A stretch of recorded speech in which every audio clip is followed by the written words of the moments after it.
Alors, le sous-titre « Où finit l'animal, où commence l'homme » est pris dans l'œuvre de Nietzsche, auquel je m'intéresse donc dans ce petit travail. Mon ambition a été de suivre à la trace les auteurs qui ont exploré cette frontière un peu brouillée entre l'homme et l'animal.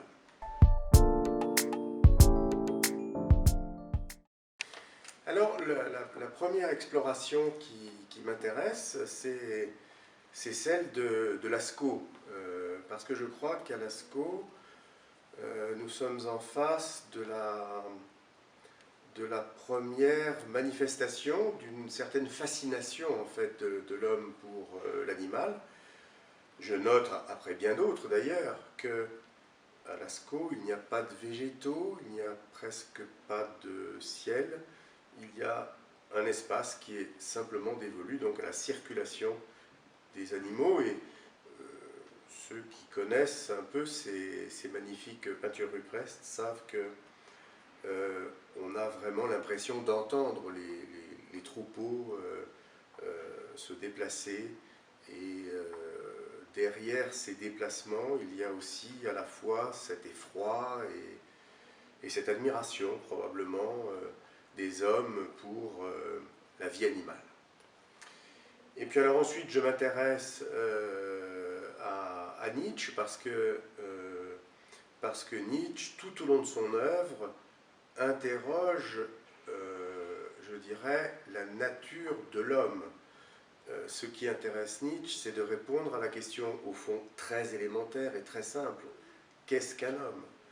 Et on sait que chez lui, cette question s'accompagne de nombreuses notions, comme la notion du dernier homme, comme la notion du surhomme. Et donc je me suis dit, tiens, là il y a quelque chose d'intéressant. Nietzsche cherche à savoir ce qu'est un homme, et donc par là même, il s'intéresse à la question de savoir comment l'homme est né, finalement, comment il est sorti de l'animalité, comment il parvient à être véritablement lui-même. Et puis alors après, je me suis intéressé à Kafka parce que Kafka est très fasciné par les animaux. Il y a beaucoup de petites nouvelles de Kafka, en particulier des textes inachevés, en fait, très peu connus de Kafka, dont il était très peu content, et c'est pourquoi il ne les a pas publiés. Et donc, dans ces textes, on voit la fascination pour l'animal, on voit cette manière dont Kafka, ne parvenant pas à dire ce qu'est un homme, cherche à le dire par des images, par des métaphores, par des allégories, qui sont des petites histoires, comme celle, par exemple, du terrier, où il nous décrit cette bête qui, dans un terrier, cherche à sécuriser ses galeries, ce qui est évidemment donc une allégorie de la condition humaine.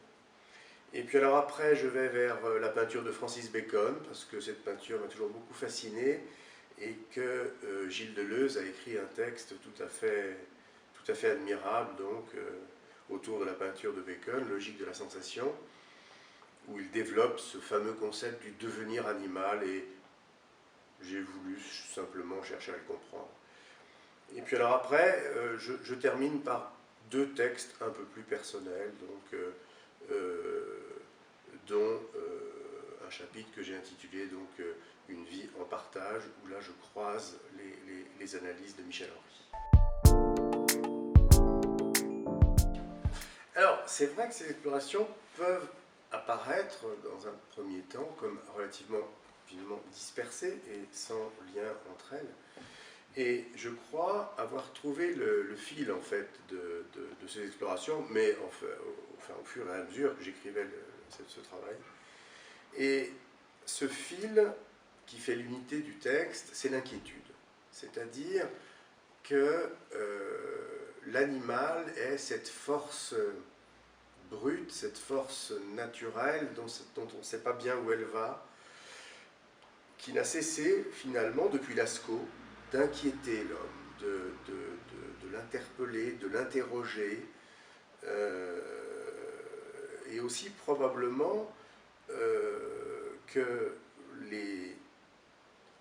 démarches par lesquelles l'homme cherche à se protéger de l'animal viennent de cette inquiétude latente, de cette, peut-être même on pourrait dire de cette angoisse, dans la mesure où cette inquiétude est presque sans objet. Elle est liée à une ignorance, à une méconnaissance de l'animal, à l'ignorance de cette force dont je parlais à l'instant, et à l'incapacité vraiment de dire où elle va. Et d'ailleurs, enfin, la ville, l'espace urbain nous a en un sens guéri de cette inquiétude. C'est sa vertu, c'est probablement sa grandeur. C'est peut-être pour ça aussi que les hommes s'y retrouvent bien, parce que tout dans l'espace urbain est domestiqué. C'est-à-dire que l'espace urbain a éliminé, au fond, la force animale. Voilà donc ce qui constitue le fil de ce travail, sachant que la théorie de l'évolution chez Darwin au XIXe siècle n'a fait que renforcer cette inquiétude, parce que on s'est dit au XIXe, mais finalement, y a-t-il tellement de distance entre l'homme et l'animal? Peut-on encore défendre l'idée qu'un homme est substantiellement différent d'un animal? Ce qui a contribué à faire rebondir, je dirais, l'angoisse ou l'inquiétude que l'homme avait à l'égard des animaux, car cette angoisse est aussi portée sur lui-même en tant qu'il continue à participer secrètement à cette animalité.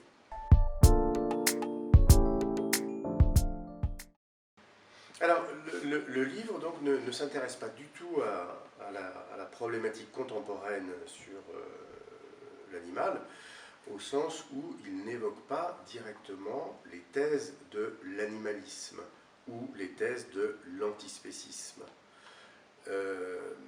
Mais les lectures indirectes qu'il propose éclairent, je crois, d'une manière assez originale, ces questions.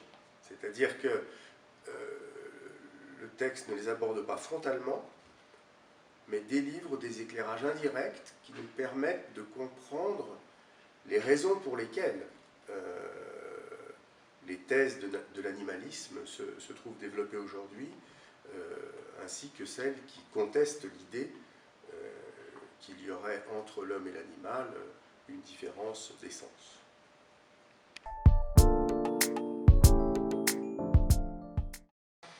Bon, alors, il faut dire que j'ai en effet rédigé ce livre pour les étudiants de classe préparatoire. Ça ne veut pas dire qu'il ne peut pas avoir d'intérêt pour d'autres lecteurs, mais il est vraiment directement fait pour les étudiants de classe préparatoire. Le concours de classe préparatoire est un concours de culture générale qui exige de solliciter à la fois des philosophes, mais aussi des romanciers, mais aussi des peintres, et au fond, prendre au sérieux l'appellation culture générale, c'est solliciter tout ce qui, dans la culture, a porté la création à la fois littéraire, cinématographique, picturale, etc. Et c'est un peu ce que j'ai voulu faire en m'intéressant aux peintures de Lascaux, à la peinture de Francis Bacon, à la littérature de Kafka, à la philosophie de Deleuze, à la philosophie de Nietzsche. Offrir des éclairages susceptibles de donner aux étudiants de classe préparatoire les ressources culturelles qui leur sont nécessaires pour rédiger une bonne copie